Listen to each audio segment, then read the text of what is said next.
Silakan subscribe, like, share dan tuliskan komen tentang cerita ini. Kita mulai kisah yang berjudul Rahasia yang Kusimpan Demi Sebuah Nama Baik.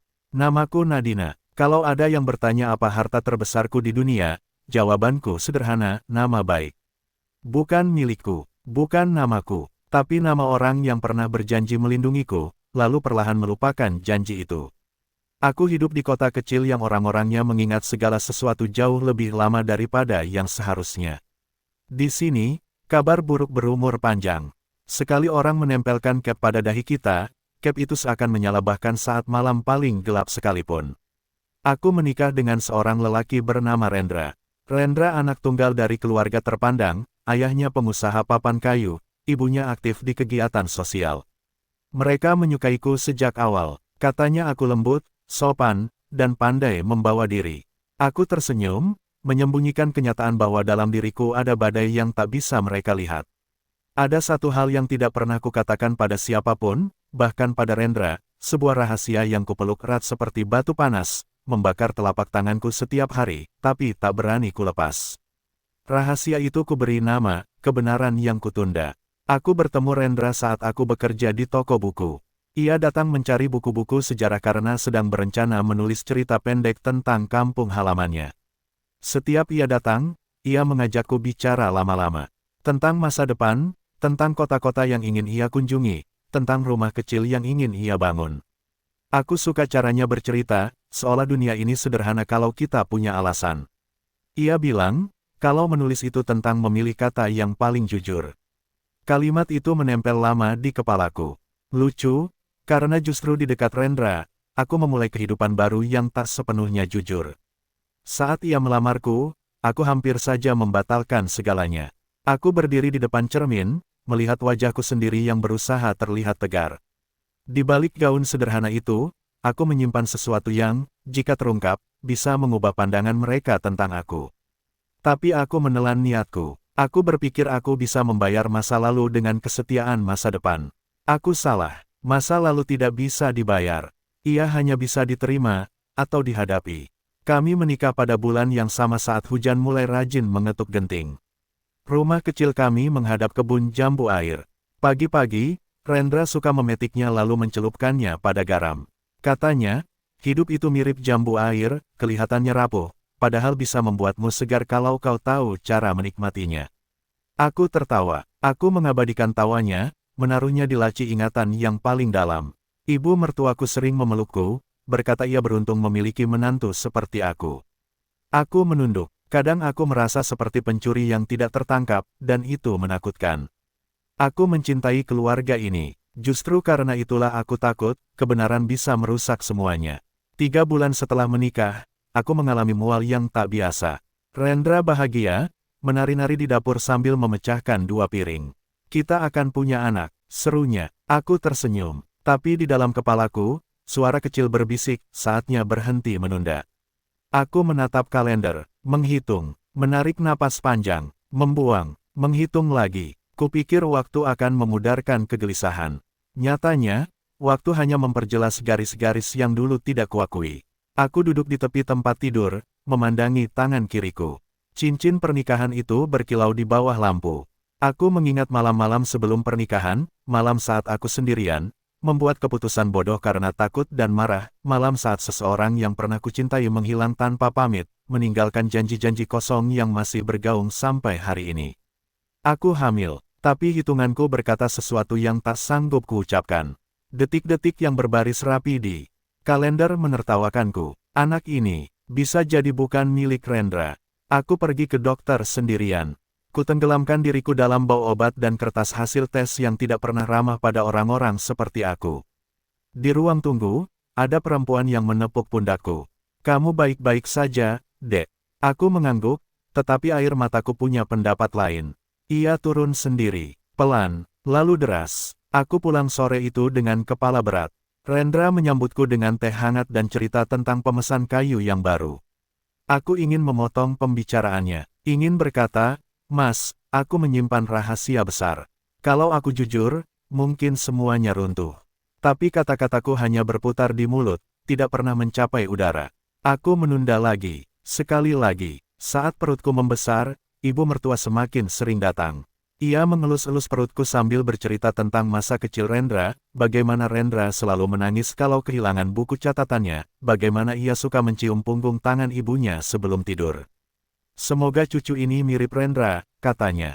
Aku tersenyum. Lalu aku pergi ke kamar, menutup pintu, dan meraung tanpa suara. Aku takut pada hari kelahiran. Bukan pada sakitnya, itu bisa kupikul, melainkan pada kemungkinan bahwa wajah kecil yang lahir dari rahimku akan memihak kebenaran. Anak-anak tidak pandai berbohong. Mereka meniru wajah ayahnya tanpa bisa memilih. Malam-malamku penuh doa yang gugup. Aku bukan perempuan yang suci. Aku perempuan yang ingin memperbaiki kesalahan, tapi memilih cara yang salah menyembunyikan. Anakku lahir pada senja yang sepi. Rumah sakit berbau alkohol dan detak mesin. Saat tangisnya pecah, dunia berhenti selama satu napas panjang. Bayinya mungil, matanya hitam, rambutnya sedikit. Rendra menangis. Ibu mertua menangis. Aku juga menangis. Tangis kegembiraan, tangis ketakutan, tangis yang tidak tahu harus menyebut dirinya apa. Kami menamai anak laki-laki itu Dipa. Rendra berkata, Dipa, cahaya. Semoga dia jadi penerang. Aku mengaminkan, diam-diam berharap cahaya itu tidak terlalu terang hingga membakar semuanya. Hari-hari pertama berjalan lambat. Dipa tidur, bangun, menangis, tidur lagi. Di sela-sela itu, Rendra belajar menjadi ayah. Ia kikuk memandikan bayi, tapi ia sabar. Ia selalu sabar, dan itulah yang membuatku semakin takut untuk jujur. Waktu berlalu seperti arus sungai yang tidak peduli pada siapapun. Dipa tumbuh menjadi anak yang suka bertanya, Bu, kenapa langit biru? Bu, kenapa kucing kalau jatuh bisa berdiri lagi? Setiap kali ia bertanya, aku merasa seperti sedang berjalan di atas tali, takut suatu hari yang ia tanya adalah asal-usulnya. Suatu sore, saat Dipa berusia 5 tahun, kami berjalan melewati pameran foto di balai desa.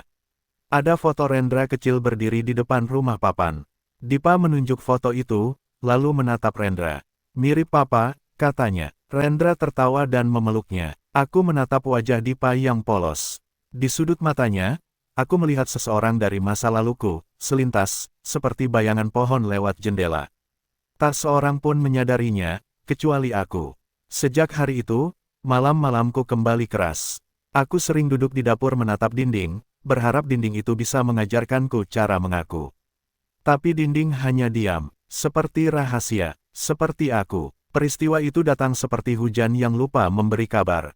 Ayah mertuaku terjatuh di gudang. Patah tulang, dirawat berminggu-minggu. Rendra harus mengurus perusahaan. Ibu mertua mengurus rumah dan ayah. Dipa, sekolah. Aku, seperti biasa, menjadi mata yang memperhatikan semua. Sampai suatu malam, ibu mertua duduk di sampingku. Lampu ruang tamu redup. Ia menggenggam tanganku, hangat dan gemetar. Nadina, katanya perlahan, terima kasih sudah menjaga keluarga ini.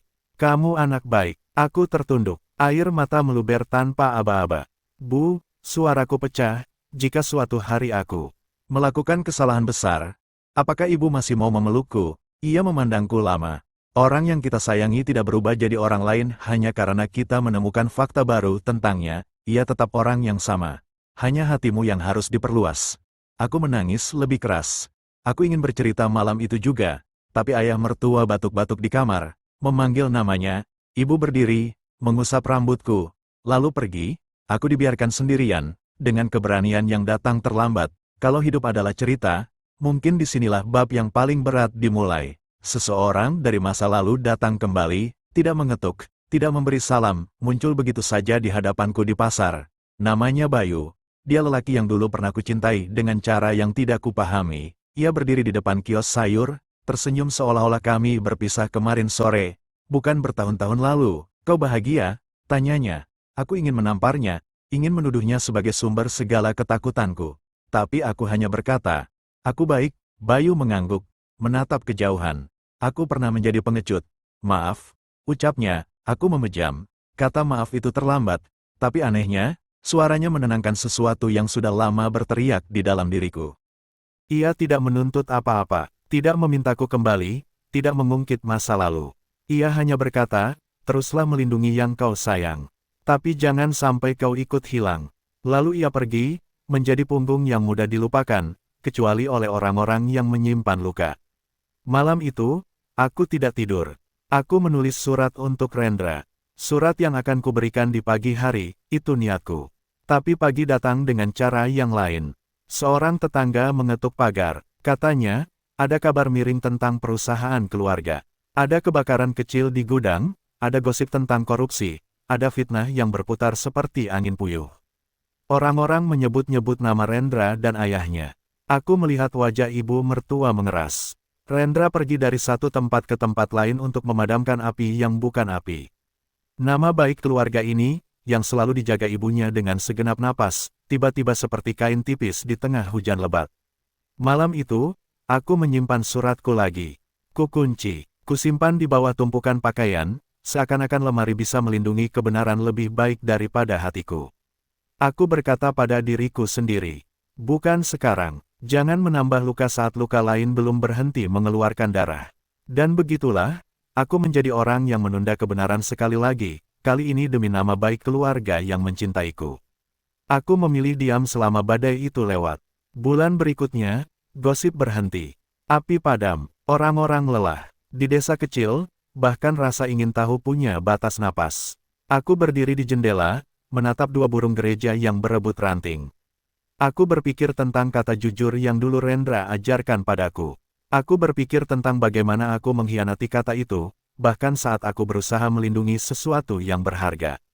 Lalu aku berpikir tentang Dipa, anak yang tidak meminta dilahirkan bersama kebingungan orang tuanya. Sore itu, ku tarik napas panjang. Ku sentuh laci lemari. Ku keluarkan surat yang kutulis untuk Rendra. Tanganku gemetar, tapi hatiku tidak mau lagi hidup di ruangan sempit bernama takut. Aku mengajak Rendra bicara. Di ruang makan, meja kayu tua menjadi saksi bagi begitu banyak makan malam, begitu banyak diam yang sengaja. Kali ini, biar meja tua itu mendengar kejujuran. Mas, kataku, aku ingin mengatakan sesuatu yang seharusnya kukatakan sejak dulu. Rendra menatapku, matanya lelah, tetapi hangat. Kalau ini tentang perusahaan, bukan, potongku pelan. Ini tentang Dipa. Dia diam. Nama itu, saat meluncur dari bibirku, memantul ke dinding-dinding rumah seperti bola yang tidak mau berhenti memantul.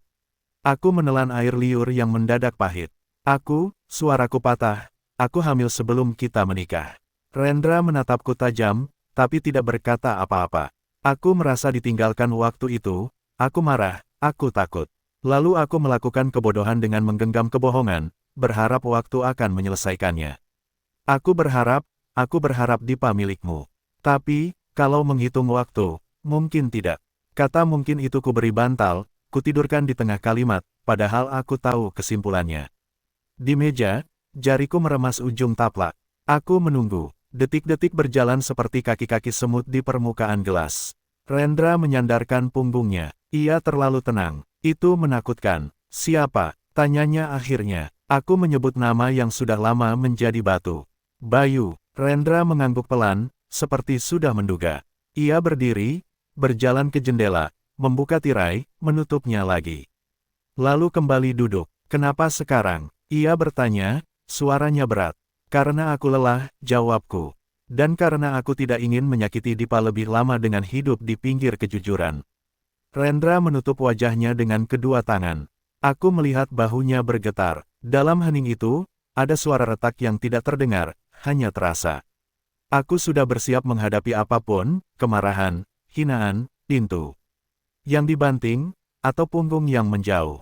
Tapi Rendra justru melakukan sesuatu yang tidak pernah kutebak. Ia menurunkan kedua tangannya, menatapku dengan mata merah. Dipa anakku, katanya pelan. Dari hari pertama aku menggendongnya, dia anakku. Aku terdiam. Mas, tapi, Dipa anakku, ulangnya. Kalau kau minta maaf karena menunda kejujuran, aku memaafkan. Tapi aku tidak akan mengubah panggilan anakku menjadi sesuatu yang lain hanya karena kalender berkata begitu. Air mataku pecah tanpa bisa ditahan. Aku menunduk, mencium punggung tangannya yang hangat. Kau boleh membenciku, kataku di sela-sela tangis, tapi jangan benci Dipa.